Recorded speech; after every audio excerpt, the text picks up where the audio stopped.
D'accord. C'est un lieu absolument splendide.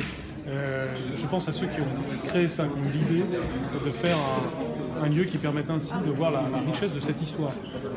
Je l'ai visité trop rapidement, je dois le reconnaître. Et ce que j'ai vu, si vous voulez, c'est à la fois évidemment la dimension généalogique, c'est-à-dire à quand remonte la bande dessinée. Là, on voit qu'on peut la faire remonter au 19e siècle, même si bien entendu, certains éléments comme la tapisserie de Bayeux, par exemple, pourraient être considérés dans un passé plus lointain comme relevant de cette généalogie. Mais ce que l'on voit, c'est à la fois une évolution de la bande dessinée qui finalement est parallèle à l'évolution de l'art et de la société. Et puis on voit à quel point c'est un art noble, ce fameux 9e art, parce qu'il est le reflet non seulement de la société, mais aussi d'un sens artistique qui va pêcher dans différents domaines. Et ça, c'est donc d'une certaine façon un art carrefour.